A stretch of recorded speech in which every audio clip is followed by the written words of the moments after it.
الحمد للہ وکفی وسلام علی عبادہ الذین اصطفی اما بعد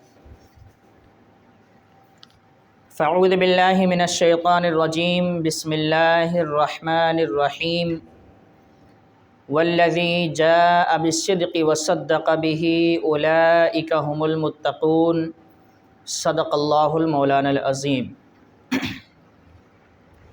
وبلغنا رسوله النبی الامین المختار الکریم ونحن على ذلك لمن الشاہدین والشاکرین والحمد للہ رب العالمین۔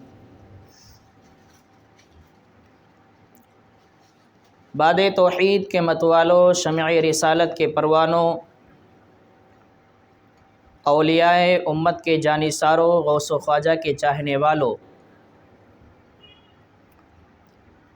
آئیے سب سے پہلے آقائے نامدار، مدینے کے تاجدار، ساری کائنات کے مرکز عقیدت جناب احمد مجتبی محمد مصطفیٰ صلی اللہ تعالی علیہ وسلم کی مقدس بارگاہ میں اپنی غلامی اور محبت کا ثبوت دیتے ہوئے غلامانہ انداز میں درود شریف کا ہدیہ پیش کریں۔ الصلاۃ والسلام علیک یا رسول اللہ،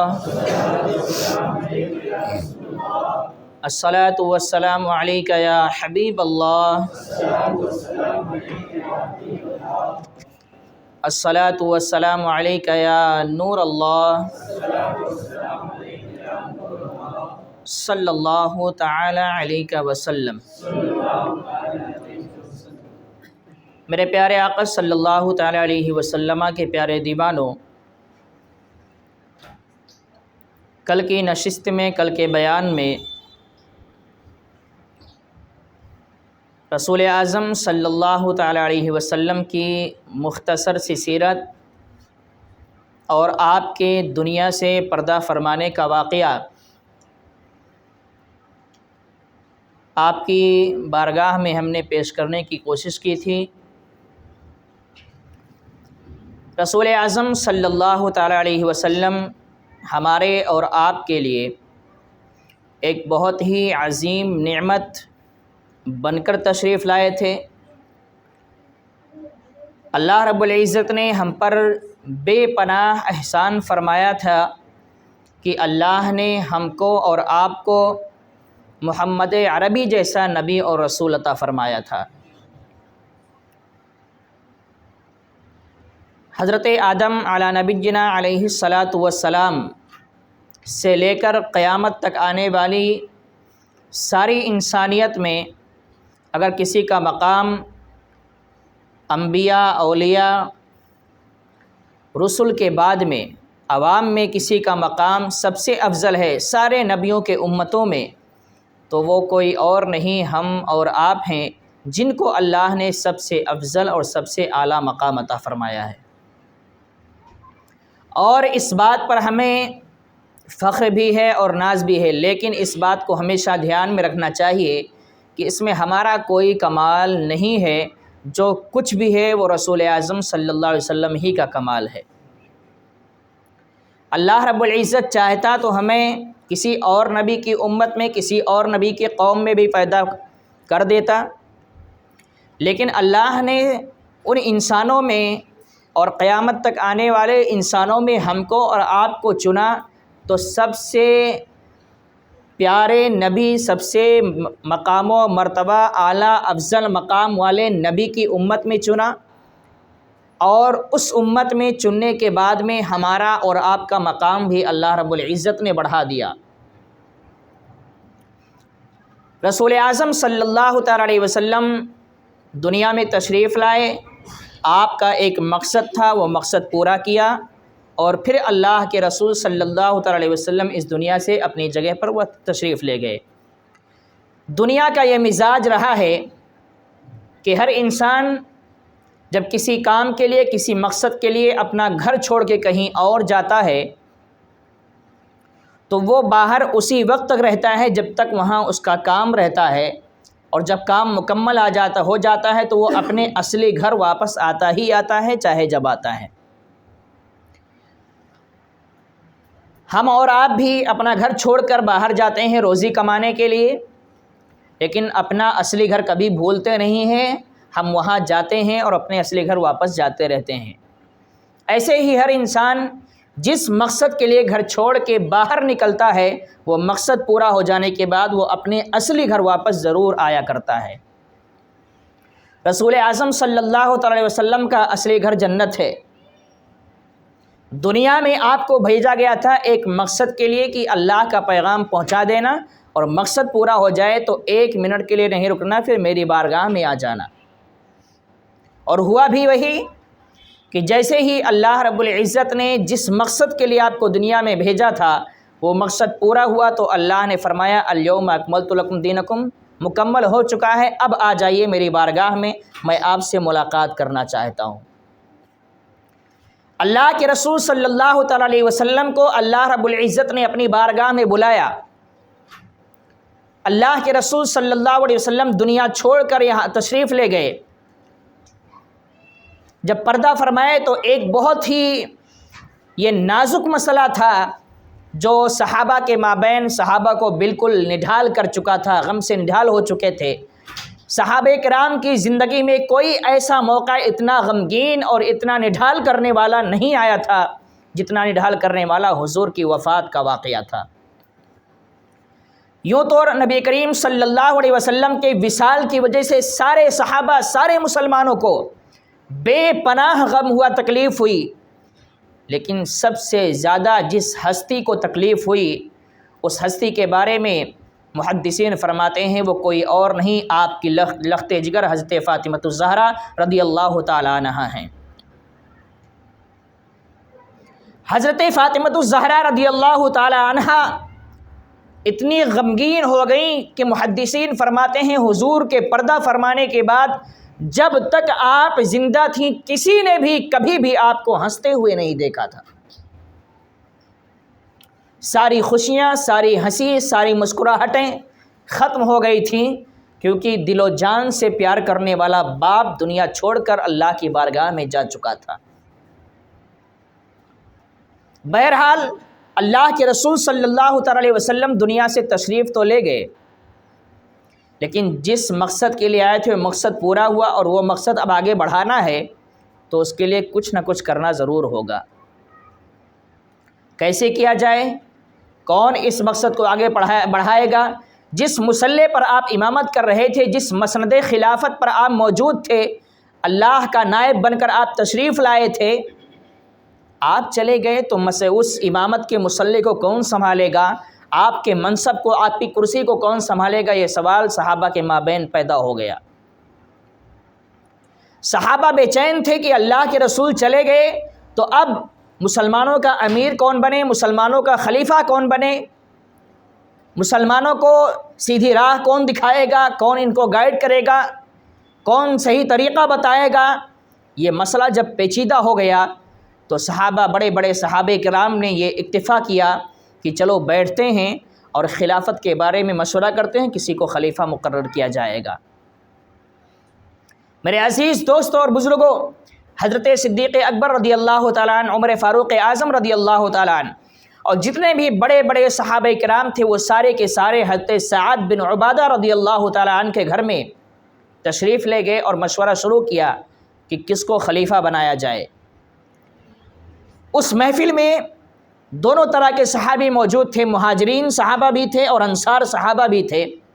مہاجرین اور انصار، مہاجرین ان صحابیوں کو کہتے ہیں جو مکے سے ہجرت کر کے مدینہ گئے تھے، اور انصار ان صحابہ کو کہتے ہیں جنہوں نے مہاجرین کو مدینے میں اپنے ساتھ رہنے سہنے کا، ان کے کھانے پینے کا انتظام کیا تھا، ان کی مدد کی تھی۔ اب جب یہ سوال پیدا ہوا کہ خلیفہ کون مقرر کیا جائے، خلیفہ کس کو بنایا جائے، تو ایک انصاری صحابی کھڑے ہوئے اور کہتے ہیں کہ یاد رکھو کہ جو بھی خلیفہ بنے گا، خلیفہ ایک نہیں بنے گا بلکہ خلیفہ 2 بنیں گے۔ ایک خلیفہ مہاجرین میں سے ہوگا اور ایک خلیفہ انصار میں سے ہوگا، تاکہ انصاری صحابیوں کا بھی دل خوش رہے اور مہاجرین کا بھی دل خوش رہے۔ اس کے بعد ایک صحابی اور کھڑے ہوتے ہیں، انہوں نے بھی اسی طرح بیان دیا کہ خلیفہ 2 بنائے جائیں گے، ایک انصار میں سے ہوگا اور ایک مہاجرین میں سے ہوگا۔ جب یہ اختلاف بڑھتا ہوا حضرت زید بن ثابت رضی اللہ تعالیٰ عنہ نے دیکھا تو آپ خود کھڑے ہو جاتے ہیں اور ارشاد فرماتے ہیں، خطبہ دیتے ہیں کہ اے صحابہ، اے مسلمانوں، میری اس بات کو غور سے سنو کہ رسول اعظم صلی اللہ علیہ وسلم مہاجرین میں سے تھے، اس لیے آپ کا نائب، آپ کا خلیفہ بھی مہاجرین میں سے ہونا چاہیے۔ اور اس کے بعد میں آپ نے ارشاد فرمایا، خطبہ فرماتے فرماتے جب آپ نے جملہ فرمایا کہ جو بھی مہاجرین میں سے ہوگا، چونکہ رسول اعظم مہاجرین میں سے تھے اس لیے خلیفہ بھی مہاجرین میں سے ہونا چاہیے، اور جس طریقے سے ہم رسول اعظم کی باتوں پر عمل کرتے تھے، آپ کی امامت کو مانتے تھے، آپ کی خلافت کو مانتے تھے، اسی طریقے سے رسول اعظم کا جو بھی خلیفہ بنے گا اس کی امامت کو تسلیم کریں گے، اس کی بات کو مانیں گے، اس کی خلافت کو تسلیم کریں گے، جو حکم فرمائیں گے اس حکم پر عمل بھی کریں گے۔ اس کے بعد حضرت زید بن ثابت رضی اللہ تعالیٰ عنہ نے حضرت ابوبکر صدیق رضی اللہ تعالیٰ عنہ کا ہاتھ پکڑا، محفل میں کھڑا کر دیا اور فرمایا، اے لوگو سنو، آج سے سارے مسلمانوں کے خلیفہ صدیق اکبر ہیں۔ جب آپ نے خلافت کا اعلان فرمایا تو خلافت کا اعلان فرمانے کے بعد سب سے پہلے حضرت زید بن ثابت رضی اللہ تعالیٰ عنہ نے صدیق اکبر کے ہاتھ پر بیعت کی، اور جب صحابہ نے دیکھا کہ زید بن ثابت بیعت کر رہے ہیں تو زید بن ثابت کوئی معمولی صحابی نہیں تھے، بڑے صحابہ کرام میں آپ کا شمار ہوتا تھا، رسول اعظم کے بہت قریبیوں میں آپ کا شمار ہوتا تھا۔ دیکھا کہ زید بن ثابت جیسا صحابی صدیق اکبر کے ہاتھ پر بیعت کر رہا ہے تو سارے صحابہ ایک جٹ اٹھتے ہیں اور صدیق اکبر کے ہاتھ پر بیعت کرتے ہیں، یہاں تک کہ عمر فاروق اعظم بھی اٹھ کر بیعت کرتے ہیں اور کہتے ہیں آج سے مسلمانوں کے خلیفہ صدیق اکبر ہیں۔ صدیق اکبر رضی اللہ تعالیٰ عنہ نے اس خلافت کو تسلیم کیا، منبر پر کھڑے ہوئے اور ارشاد فرمایا، محفل میں دیکھا تو دو صحابہ نہیں تھے، ایک حضرت زبیر رضی اللہ تعالیٰ عنہ جو رسول اعظم صلی اللہ علیہ وسلم کے پھوپھی کے بیٹے تھے، پھوپھی زاد بھائی رسول اعظم کے تھے۔ صدیق اکبر نے کہا کہ زبیر کو بلایا جائے، آپ تشریف لائے تو صدیق اکبر نے کہا کہ اے زبیر، تم رسول اعظم صلی اللہ علیہ وسلم کے بہت قریبی ہو، بہت اچھے سے جانتے ہو، رسول اعظم صلی اللہ علیہ وسلم کے پھوپھی زاد بھائی بھی ہو، مجھے امید ہے کہ تم اپنی طرف سے مسلمانوں کے مابین فتنہ برپا نہیں ہونے دیں گے۔ حضرت زبیر رضی اللہ تعالیٰ عنہ نے جب اس بات کو سنا تو فوراً حضرت صدیق اکبر کے ہاتھ پر بیعت کی اور کہا کہ آپ ہی خلیفہ ہیں، آپ ہی امیر المؤمنین ہیں۔ پھر صدیق اکبر رضی اللہ تعالیٰ عنہ نے محفل پہ دیکھا تو حضرت علی مرتضیٰ کرم اللہ تعالیٰ وجہ الکریم نہیں تھے، فرمایا ان کو بھی بلایا جائے۔ علی مرتضیٰ تشریف لائے، آپ نے ارشاد فرمایا، اے علی، تم رسول اعظم صلی اللہ علیہ وسلم کے چچا زاد بھائی ہو، آپ کے داماد بھی ہو، مجھے امید ہے کہ آپ اسلام کی مدد کرنے میں ہمارا ساتھ دیں گے، ہماری مدد کریں گے۔ علی مرتضیٰ رضی اللہ تعالیٰ عنہ نے فوراً صدیق اکبر رضی اللہ تعالیٰ عنہ کے ہاتھ پر بیعت کی اور فرمایا آج سے آپ ہی امیر المؤمنین ہیں اور آپ کے پیچھے ہمارا چلنا کام ہے۔ میرے عزیز دوست اور بزرگوں، یہاں پر حضرت صدیق اکبر رضی اللہ تعالیٰ عنہ کی خلافت مکمل ہو جاتی ہے، اور یہیں پر ایک اعتراض کچھ لوگ پیدا کرتے ہیں جو صحابہ اور اہل بیت کے نام پر مسلمانوں کو بانٹنے کی کوشش کرتے ہیں۔ وہ کہتے ہیں کہ اصل میں خلافت کے حقدار علی مرتضیٰ تھے اور صدیق اکبر نے ان کو بلایا بھی نہیں اور خود فیصلہ کر لیا، ورنہ حقیقت میں حقدار علی مرتضیٰ تھے۔ یہ سوال کیا جاتا ہے اور عام بھولے بھالے مسلمانوں کو گمراہ کرنے کی کوشش کی جاتی ہے، یعنی صحابہ کی عظمت کو مسلمانوں کے دلوں سے نکال کر انہیں بھٹکانے کی کوشش کی جاتی ہے، لیکن ہمیں اور آپ کو بہت سنبھال کے قدم رکھنا ہے، کیونکہ ہر دور میں یزیدی اور فتنے برپا ہوتے رہے ہیں اور یہ سلسلہ قیامت تک چلتا رہے گا، بند ہونے والا نہیں ہے۔ ہمارا اور آپ کا عقیدہ یہ ہونا چاہیے۔ میں نے آپ کو سنایا حدیث کہ علی مرتضیٰ کو صدیق اکبر نے بلایا، بغیر کسی اعتراض کے علی مرتضیٰ نے آپ کے ہاتھ پر بیعت کر لی اور کہا آپ ہی امیر المؤمنین ہیں۔ اگر علی مرتضیٰ یہ جانتے اور یہ مانتے کہ میں اس کا حقدار ہوں تو اعتراض کر دیتے، آپ کیسے خلیفہ بن گئے، اس کا حقدار تو میں تھا۔ لیکن کوئی اعتراض نہیں کیا، کوئی سوال نہیں کیا، سیدھے ہاتھ پر بیعت کیا اور کہا آپ ہی امیر المؤمنین ہیں۔ میرے عزیز دوستوں اور بزرگوں، خلافت مکمل ہو گئی۔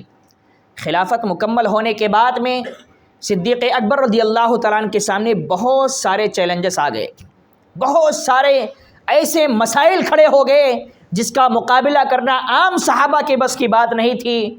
صدیق اکبر، بلکہ ایک صحابی فرماتے ہیں اگر صدیق اکبر ایسی جگہ پر رسول اعظم کے بعد کرسی پر نہ بیٹھے ہوتے، مسند خلافت پر نہ بیٹھے ہوتے، تو اسلام کے بہت سارے احکام مٹا دیے جاتے، کوئی اس کو بچانے والا نہیں پیدا ہوتا۔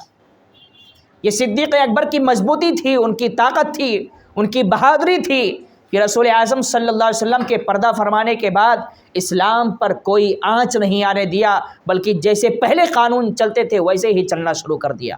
آپ کو معلوم ہونا چاہیے کہ جب رسول اعظم صلی اللہ علیہ وسلم پردہ فرمائے تو بہت سارے لوگ اسلام چھوڑ چکے تھے کہ اب اپنے من کا جو چاہو وہ کرو، اور یہاں تک کہ کچھ لوگوں نے زکوٰۃ کا انکار کر دیا کہ شریعت میں، اسلام میں زکوٰۃ ہے ہی نہیں۔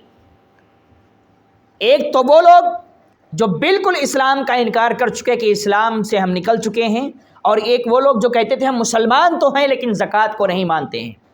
یہ دو مسئلے ایسے کھڑے ہو گئے جس کا فیصلہ کرنا، جس کو سنبھالنا صدیق اکبر کے سامنے آ گیا۔ صدیق اکبر نے کہا یقیناً رسول اعظم صلی اللہ علیہ وسلم کا دنیا سے پردہ فرمانے کا غم ہمارے ساتھ ابھی ہے، لیکن اس غم کے ساتھ اگر اسلام کی مخالفت ہو رہی ہے تو ہم اس کو برداشت نہیں کر سکتے۔ ہمیں اسلام کے قانون کو نافذ کرنا ہے، اور جو لوگ زکوٰۃ کا انکار کر رہے ہیں، اگر وہ رسول اعظم صلی اللہ علیہ وسلم کے زمانے میں ایک بکری اور ایک رسی کی زکوٰۃ نکالا کرتے تھے، تو اگر آج وہ نہیں نکالیں گے تو میں ان سے مقابلہ کروں گا اور زکوٰۃ ان کو نکالنا پڑے گا۔ کوئی زکوٰۃ کا انکار نہیں کر سکتا۔ آپ نے سختی اس لیے فرمائی کہ اگر آج سختی نہیں کی جائے گی تو جیسے لوگ زکوٰۃ کا انکار کر رہے ہیں، کچھ لوگ کھڑے ہو جائیں گے نماز کا انکار کریں گے، کچھ لوگ کھڑے ہو جائیں گے حج کا انکار کریں گے، ایسے ہی تو اسلام کے سارے قانون کا انکار کریں گے اور اسلام کمزور پڑ جائے گا۔ لیکن صدیق اکبر نے جب کہا کہ جو زکوٰۃ کا انکار کرے گا میں ان سے مقابلہ کروں گا اور زکوٰۃ وصولوں گا، تو عمر فاروق اعظم نے کیا کہا کہ ابو بکر، اے امیر المؤمنین، آپ تھوڑا صبر سے کام لیجئے، آپ ایک ساتھ کتنے فیصلے لیں گے، کتنے کام کریں گے؟ صدیق اکبر نے کہا کہ رسول اعظم صلی اللہ علیہ وسلم کی خلافت کی جو ذمہ داری میرے سر پر آئی ہے، میرے ہوتے ہوئے اسلام کے کسی قانون کا انکار ہوگا تو صدیق اکبر اس کو برداشت نہیں کرے گا۔ آپ نے دو جماعت تیار کی، ایک جماعت تو ان لوگوں کے پاس بھیج دیا کہ جو لوگ اسلام چھوڑ کر مرتد ہو چکے ہیں ان کو جاؤ سمجھاؤ، نہیں سمجھتے ہیں تو پھر اپنے انداز میں انہیں واپس لانے کی کوشش کرو، اور ایک جماعت کو ان لوگوں کے پاس بھیجا جو زکوٰۃ کا انکار کر رہے ہیں، جاؤ انہیں سمجھاؤ اور زکوٰۃ وصول کرو، نہیں وصول کرتے ہیں تو ان کو مار پیٹ کیا جائے گا، انہیں سزائیں دی جائیں گی اسلام کے قانون کے مطابق۔ یہ دو مسئلے آپ کے سامنے آئے۔ بہرحال دونوں مسئلے تو چل ہی رہے تھے۔ آپ کو معلوم ہونا چاہیے کہ صدیق اکبر ہی کے دور میں ایک فتنہ اور کھڑا ہو گیا مسیلمہ کذاب کا، جس نے نبوت کا دعویٰ کر دیا تھا اور یہ کہا تھا کہ میں آخری نبی ہوں۔ اب اس سے بڑا چیلنج صدیق اکبر کے سامنے یہ آ گیا کہ خاتم النبیین بن کے میرے حبیب آئے تھے، محمد عربی آئے تھے، اب کوئی یہ کیسے دعویٰ کر سکتا ہے کہ میں آخری نبی ہوں، میں پیغمبر بن کر آیا ہوں؟ صدیق اکبر رضی اللہ تعالیٰ عنہ نے اس کے لیے بھی ایک جماعت تیار کیا، لشکر تیار کیا کہ جاؤ اس کو سمجھاؤ، اس سے مقابلہ کرو، اگر وہ مان جاتا ہے تو ٹھیک ہے، اس کے ساتھ جہاد کیا جائے گا۔ اور ہوا یہ کہ ایک جماعت مانعین زکوٰۃ کے پاس جا رہی ہے اور ایک جماعت، ایک لشکر مسیلمہ کذاب کے لشکر کے ساتھ اس سے مقابلہ کرنے کے لیے جا رہا ہے۔ میرے عزیز دوستوں اور بزرگوں، ماحول تو اتنا بگڑ چکا تھا کہ صدیق اکبر رضی اللہ تعالیٰ عنہ کو اللہ نے ایسا عقل سلیم عطا فرمایا تھا کہ سارے صحابہ پریشان ہو گئے۔ کوئی کہتا ہے اے امیر المؤمنین صبر سے کام لیجئے، ایک ساتھ سارے فیصلے مت لیجئے، لیکن صدیق اکبر کی عقل اور تمام مؤمنین کی عقل، تمام صحابہ کی عقل، صدیق اکبر کا ایمان اور قیامت تک آنے والے تمام مسلمانوں کے ایمان کے بارے میں کیا فرمایا گیا کہ اگر ایک ترازو کے ایک پلے میں صدیق اکبر کا ایمان رکھا جائے، ایمان کی مضبوطی، اور ایک پلے میں سارے صحابہ، سارے اولیاء، سارے مسلمان، سارے شہداء، یہاں تک کہ قیامت تک آنے والے سارے مسلمانوں کا ایمان رکھا جائے تو صدیق اکبر کا ایمان بھاری پڑ جائے گا اور سارے مسلمانوں کا ایمان ہلکا پڑ جائے گا۔ یہ صدیق اکبر ہیں، اور جیسا ایمان مضبوط تھا ویسے قانون کی مضبوطی بھی ان کے اندر تھی۔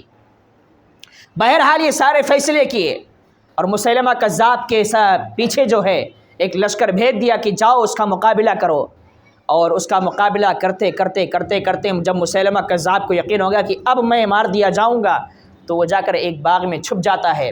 بہرحال وہ بچ نہ سکا، اور وہی شخص جس نے میدان احد میں حضرت امیر حمزہ کو شہید کیا تھا اس وقت مسلمان نہیں تھے، بعد میں مسلمان ہوئے۔ انہوں نے کیا کیا کہ یہاں پر جانے کے بعد مسیلمہ کذاب کو قتل کیا، اور اس کے سینے پہ کھڑے ہو کے اللہ کی بارگاہ میں کیا عرض کیا کہ مولا جب میں مسلمان نہیں تھا تو میں نے امیر حمزہ کو شہید کیا، بہت بڑا گناہ کیا، اور آج میں مسلمان ہو چکا ہوں تو سب سے بڑے پاپی اور سب سے بڑے گنہگار انسان کو میں نے قتل کیا ہے، تو اس گناہ کے بدلے میں میرے اس نیکی کو کفارہ بنا دے، مجھے معاف فرما دے۔ بہرحال یہ جو مسئلہ کھڑا ہوا مسیلمہ کذاب کا وہ بھی ختم ہو گیا۔ صدیق اکبر رضی اللہ تعالیٰ عنہ کے بارے میں صحابہ کرام کی رائے یہ تھی کہ رسول اعظم صلی اللہ علیہ وسلم کے بعد کوئی امامت کا حقدار ہے، خلافت کا حقدار ہے تو صدیق اکبر کے علاوہ کوئی نہیں ہے۔ یہاں تک کہ آپ کی بہادری کی بات چلی تو علی مرتضیٰ کرم اللہ تعالیٰ وجہ الکریم خطبہ فرما رہے تھے، آپ نے صحابہ سے پوچھا یہ بتاؤ سب سے زیادہ بہادر کون ہے؟ تو صحابہ نے کیا عرض کیا سب سے زیادہ بہادر تو آپ ہی ہیں، ہم بھی یہی جانتے ہیں، آپ بھی یہی جانتے ہیں۔ ہمارا اور آپ کا یہ ماننا ہے کہ میدان خیبر میں ہو، جنگ خیبر ہو، اس میں بہادری دکھایا تو علی مرتضیٰ نے دکھایا، ان سے زیادہ بہادر کوئی نہیں ہے۔ لیکن علی مرتضیٰ کا عقیدہ کیا ہے وہ سنو۔ صحابہ نے عرض کیا یا رسول اے علی مرتضیٰ سب سے زیادہ بہادر آپ ہیں، سب سے بڑے بہادر آپ ہیں۔ علی مرتضیٰ نے فرمایا نہیں، میں ہمیشہ مقابلہ اپنے برابری والوں سے کرتا ہوں، برابری والوں سے تو کوئی بھی مقابلہ کر سکتا ہے، بتاؤ سب سے زیادہ بہادر کون ہے؟ تو مسلمانوں نے کہا مجھے نہیں معلوم، آپ ہی بتائیں۔ علی مرتضیٰ نے کہا سب سے بڑے بہادر سارے صحابہ میں، سارے مسلمانوں میں اگر کوئی ہے تو وہ صدیق اکبر رضی اللہ تعالیٰ عنہ ہیں، اور اس کی مثال دی۔ فرمایا سنو، جب میدان خیبر میں، میدان بدر میں ہم لوگ گئے اور وہاں پر دشمن مقابلے میں تھے، ہم نے ایک خیمہ بنایا، ایک جھوپڑی بنائی اور رسول اعظم کو وہاں رکھ دیا اور وہاں پر آرام کرنے کے لیے بٹھا دیا۔ لیکن سوال یہ پیدا ہوا کہ اگر رسول اعظم صلی اللہ علیہ وسلم کو ہم یہاں پر چھوڑ دیتے ہیں تو کوئی نہ کوئی اگر حملہ کر سکتا ہے، دشمنان اسلام، دشمنان رسول آ کر حملہ کر سکتے ہیں، ان کی حفاظت کے لیے کون کھڑا ہوگا؟ سارے صحابہ کی حالت خراب ہو گئی کہ اگر ہم اکیلے کھڑے ہوئے اور 10 لوگ آ گئے تو کیا کریں گے؟ سب ڈر گئے، کوئی کھڑا ہونے کو تیار نہیں ہوا۔ علی مرتضیٰ فرماتے ہیں اس میدان میں اگر کوئی بہادر، کوئی شجاعت والا آگے بڑھا تو وہ کوئی اور نہیں، وہ صدیق اکبر ہی تھے جو حضور کی حفاظت کے لیے آگے بڑھتے ہیں اور اپنی تلوار نکال کر کہتے ہیں میں حضور کی حفاظت کروں گا، ہے کسی کے اندر ہمت تو آئے حضور کو تکلیف پہنچانے کی کوشش کرے۔ جب دشمنان رسول نے دیکھا کہ صدیق اکبر کھڑے ہیں رسول کے پاس تو کسی کی آنے کی ہمت نہیں ہوئی، سب تھر تھر کانپنے لگے۔ ایک روایت میں یہاں تک آیا کہ کچھ لوگوں نے آنے کی کوشش کی تو صدیق اکبر نے ایسا وار کیا کہ ایک ایک وار میں سب کا کام تمام کر دیا۔ بہرحال عمر فاروق اعظم فرماتے ہیں یہ بہادری اور یہ شجاعت صدیق اکبر کی ایسی ہے کہ اس کے مقابلے میں نہ تو صحابہ میں کوئی ہے اور نہ قیامت تک آنے والے مسلمانوں میں کوئی پیدا ہو سکتا ہے۔ میرے عزیز دوستوں اور بزرگوں، اور یہی علی مرتضیٰ دوسرا واقعہ بیان فرماتے ہیں کہ ایک مرتبہ ایسا ہوا کہ رسول اعظم صلی اللہ تعالیٰ علیہ وسلم کہیں تشریف لے جا رہے تھے اور کچھ مشرکین نے آپ کو پکڑ لیا، اکیلے دیکھا تو آپ کو پکڑ لیا اور تکلیف دینا چاہا۔ اتفاق سے ایسا ہوا کہ جب دیکھا کہ رسول اعظم صلی اللہ علیہ وسلم کو اکیلے مشرکین مکہ نے پکڑ لیا ہے، تکلیف دینا چاہ رہے، تو صدیق اکبر کی نظر پڑی، دوڑتے ہوئے گئے اور آپ نے ایک ایک کو مار مار کر دھکے دے دے کر وہاں سے بھگایا۔ کسی کی ہمت نہیں ہوئی وہاں پر جانے کی، کیونکہ وہ ایک جماعت تھی، کافی لوگ تھے، ان کے مقابلے میں اکیلے جانا اپنی جان پر کھیلنے کے برابر تھا۔ لیکن صدیق اکبر کی بہادری کو سلام کہ آپ اکیلے جاتے ہیں اور سب کو مار مار کے دھکے دے کر وہاں سے بھگاتے ہیں، اور کہتے ہیں تمہیں شرم نہیں آ رہی ہے کہ تم ایک ایسے انسان پر حملہ کر رہے ہو جو صرف یہ کہتا ہے کہ ایک اللہ کی عبادت کرو؟ اور وہ لوگ رسول اعظم کو پکڑتے ہیں تو کہتے ہیں تم ہی ہو جو ایک خدا کی عبادت کی دعوت دیتے ہو۔ ان لوگوں نے بہت تکلیفیں پہنچانا چاہا، لیکن صدیق اکبر نے اپنی بہادری دکھاتے ہوئے اکیلے تنہا رسول اعظم صلی اللہ علیہ وسلم کی حفاظت فرمائی۔ میرے عزیز دوستوں اور بزرگوں، یہ صدیق اکبر کی بہادری ہے۔ علی مرتضیٰ فرماتے ہیں کہ میں ان کے سامنے کچھ بھی نہیں ہوں۔ میری بہادری یقیناً بہادری تو ہے، لیکن سب سے زیادہ بہادر اگر کوئی ہے، طاقتور کوئی ہے، تو رسول اعظم کے بعد صدیق اکبر ہیں، ان کے علاوہ کوئی نہیں ہے۔ آپ کی سخاوت کی بات چلی تو حضرت عائشہ صدیقہ رضی اللہ تعالیٰ عنہ فرماتی ہیں کہ میرے والد ماجد کا حال یہ ہے کہ جس وقت آپ اسلام قبول کرتے ہیں 40,000 درہم آپ کے پاس موجود تھے، 40,000 درہم۔ رسول اعظم صلی اللہ علیہ وسلم کے حکم کے مطابق آپ نے سب درہم غریبوں میں تقسیم کر دیا، کیونکہ جب اللہ کی پناہ میں آ چکے تو اب دولت کی پناہ انہیں نہیں چاہیے تھی۔ رسول اعظم نے فرمایا صدیق جو کچھ تمہارے پاس سے خیرات کر دو، اب ہمارا اور آپ کا مددگار اللہ ہے، اللہ ہماری حفاظت فرمائے گا۔ میرے عزیز دوستوں اور بزرگوں، رسول اعظم صلی اللہ علیہ وسلم وصال کے وقت جب آپ کی طبیعت خراب ہوئی تو انہوں نے رسول اعظم کے پاس 6 سے 7 اشرفیاں تھیں، آپ نے اسے منگا کر خیرات کر دیا تھا، اور یہ فرمایا تھا کہ نبیوں کی شان یہ نہیں ہے کہ وہ دنیا سے جائیں اللہ کی بارگاہ میں تو دولت لے کر جائیں، اشرفیاں لے کر جائیں، وہ جاتے ہیں تو خالی ہاتھ جاتے ہیں، اگر دولت لے کر جاتے ہیں تو وہ نبوت کے خلاف کام ہے۔ رسول اعظم پردہ فرمانے سے پہلے جو کچھ تھا خیرات کر دیا، اپنا وارث کسی کو نہیں بنایا۔ صدیق اکبر اسلام قبول کرتے ہیں تو جو کچھ تھا خیرات کر دیا، اور خیرات کر کے کیا سبق دیا ہم کو اور آپ کو، قیامت تک آنے والے مسلمانوں کو، کہ دولت پہ بھروسہ مت کرنا۔ دولت پیٹ پالنے کے لیے ضرور ہے، اپنا گھر چلانے کے لیے ضرور ہے، لیکن اپنی زندگی اسی دولت کے حاصل کرنے میں خرچ مت کر دینا۔ اپنی زندگی خرچ کرنا تو اللہ اس کے رسول کے لیے خرچ کرنا، دولت حاصل کرنا تو زندگی کے لیے حاصل کرنا، زندگی کو دولت کے لیے مت بنا دینا۔ یہ صحابہ ہیں، ان کی سخاوت کا عالم یہ ہے کہ عمر فاروق اعظم رضی اللہ تعالیٰ عنہ فرماتے ہیں کہ ایک مرتبہ رسول اعظم صلی اللہ علیہ وسلم کی بارگاہ میں موجود تھا، اور آپ نے صدقہ خیرات کرنے کے لیے کچھ طلب کیا کہ جن کے پاس کچھ بھی ہے وہ لائیں۔ عمر فاروق اعظم فرماتے ہیں کہ میں تو آگے بڑھا اور میرے پاس بہت ساری دولت تھی، میں نے سوچا آج ایسا موقع ملا ہے کہ صدیق کو پیچھے کر دینا ہے۔ ہمیشہ صدیق اکبر نیکیوں میں آگے رہتے ہیں، آج ان کو پیچھے کرنا ہے۔ عمر فاروق اعظم گھر جاتے ہیں، اپنی دولت لا کے حضور کی بارگاہ میں حاضر کر دیا۔ میرے عزیز دوستوں، صدیق اکبر اس کے بعد آتے ہیں۔ صدیق اکبر بھی کچھ لے کر آئے، ان کے پاس زیادہ مال نہیں تھا، کچھ لے کر آئے۔ رسول اعظم نے عمر فاروق اعظم سے پوچھا ما ابقیت لأہلک، اپنے اہل و عیال اپنے بچوں کے لیے کیا چھوڑا ہے؟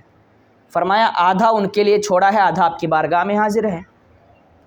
تو صدیق اکبر سے پوچھا، فرمایا رسول اعظم صلی اللہ علیہ وسلم میں نے ان کے لیے کچھ بھی نہیں چھوڑا ہے، اور آپ کو اور اللہ کو چھوڑا ہے۔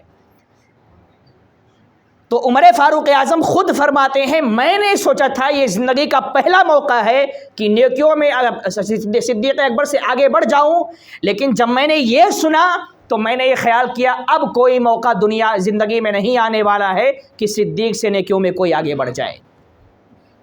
اور فرماتے ہیں کہ یہی صدیق اکبر ہیں کہ میں نے ان کے بارے میں سوچا اور خیال کیا، غور کیا، تو مجھے پتہ چلا کہ صدیق اکبر کی ایک دن اور رات کی جو ایک نیکی ہے، ایک دن اور رات کی نیکی